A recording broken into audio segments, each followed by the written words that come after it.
Captain. They've adapted.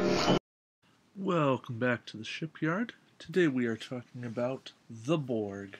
That's right, Sphere 4270 with 6 attack dice, 7 hull, and 7 shields.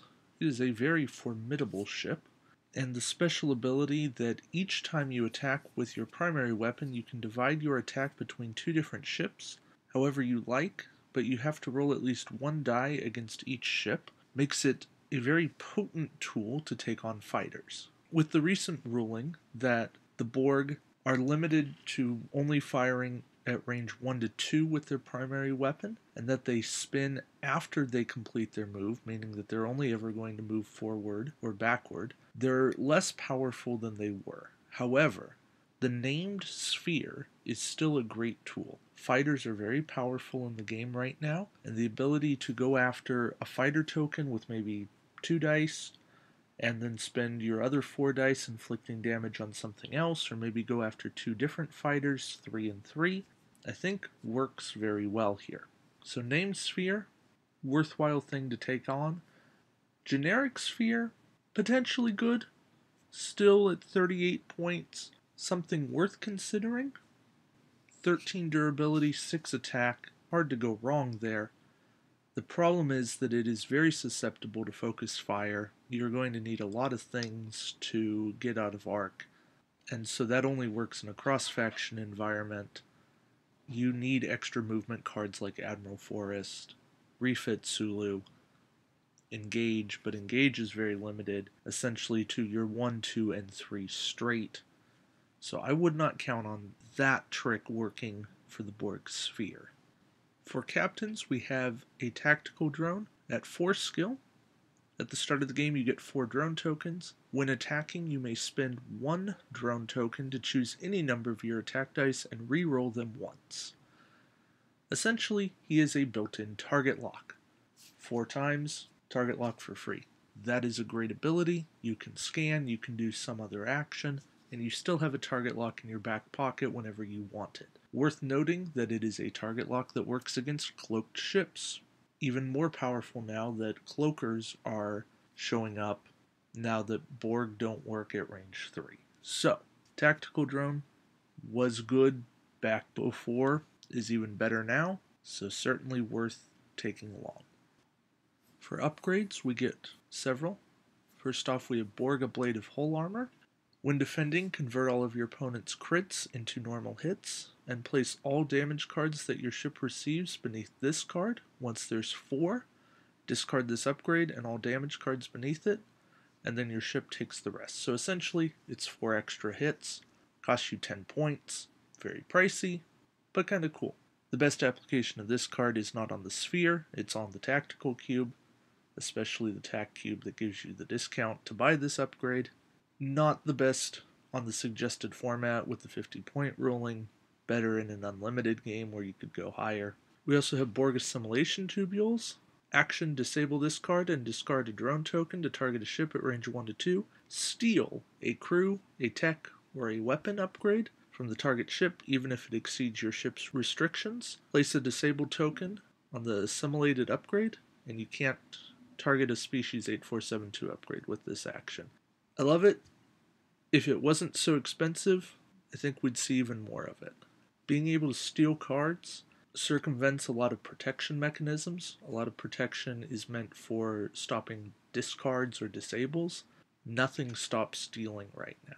So assimilation is pricey, especially at 8 points. Also the action, disable, and a drone token. But all that being said, it is still very useful, and it gives you new tricks and it takes away their tricks. Our last Borg upgrade is Borg Tractor Beam.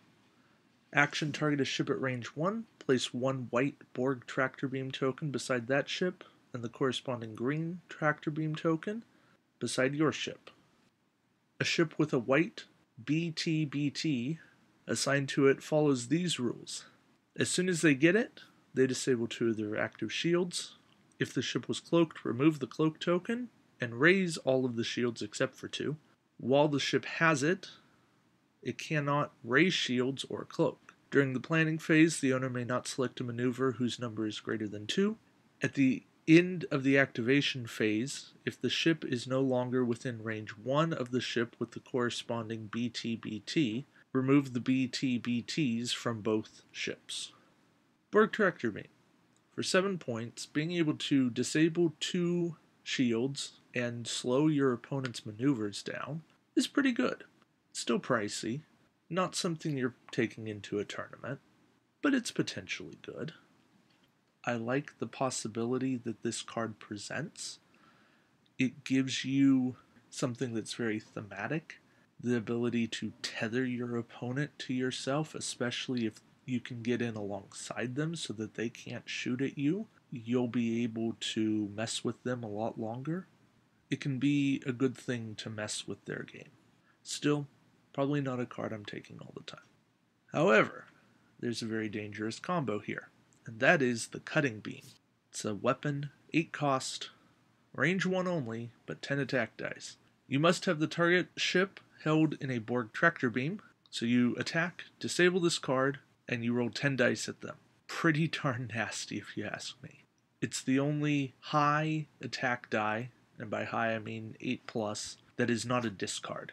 Now, the fact that you have to have a 15-point combo makes it impossible to run under the suggested rules format right now. But for a home game, for messing with scenarios, stuff like that, would be kind of fun. I could see using this to reenact some of the Wolf 359, the just random Borg encounter missions, stuff like that. And you have a potentially dangerous scenario. Our crew member on this pack is 7 of 9. As an action, you disable her to add up to 2 drone tokens to your captain card, and you can't exceed your starting number of drone tokens. So she's an action to get 2 things back. I like that because sometimes you don't ever need more drone tokens. Sometimes you'll only want 2 back and you'll never need to re-enable her. But you have the option to re-enable her and then take an action in the future to get more back. We'll see Drone Alcove on another pack, and that's just an action to get a drone token. So you kind of have to decide if you like the 2 jump and then having to spend 2 actions to get them back, or if you prefer being able to do an action for 1 every time you want a drone token. Personally, I like 7 more because it's that first binge that you get 2 for that 1 action, and then you decide what you want to do later. The last card in this pack is Feedback Pulse. It's an 8-point tech. When defending, before any dice are rolled, you may discard this card to declare that half of the damage from this attack will be cancelled, and that the other half will be assigned to the attacker rounded down. You receive no damage. That's the key part here. The attacking ship cannot receive critical damage from this effect. You also take an auxiliary power token. Overall, not a bad price to pay. You are negating an attack, which is great. You do suffer any additional effects, so if it's, say, Thalaron weapon from the scimitar, you would still suffer the discards. Borg missile, you'd still take auxiliary power token because there are uncancelled hits. The important thing to note here is that your opponent can re-roll their dice, say if they had a target lock on you, and they could re-roll their hits so that they get less hits. They aren't obligated to spend battle stations tokens and stuff. They aren't obligated to optimize their attack. In fact, they're going to do everything they possibly can to minimize their attack. But still, if they're doing everything they can to minimize their attack, you're making an attack that you're not taking damage. And for me, 8 points is worth that. It's not something I want all the time. I'm not reaching for Feedback Pulse often. But it's a nice surprise to pull. If you want to take this with Tahana Los, he takes any tech in the game face down for 3 squadron points, 4 if it's cross-faction. Everybody knows you're taking Feedback Pulse, but still, you're getting this for half price. And I'll take that. It's a pretty nasty combo. So overall, Sphere 4270. Still a pack worth picking up if you want to go into the Borg. I don't know that you have to go into the Borg anymore if you don't want to. They are not absolutely necessary for tournament play, and they're only necessary for casual play if you like the Borg. If you want to face off against the Borg, cool. If you want to have the Borg as a really awesome villain, okay, cool, they're there. But if you want nothing to do with the Borg, go ahead, leave them alone. Because the Borg are pretty self-contained these days. All of that being said, I still think that the Borg are relevant. I think that they will continue to be somewhat of a power, and I think that they have a place here.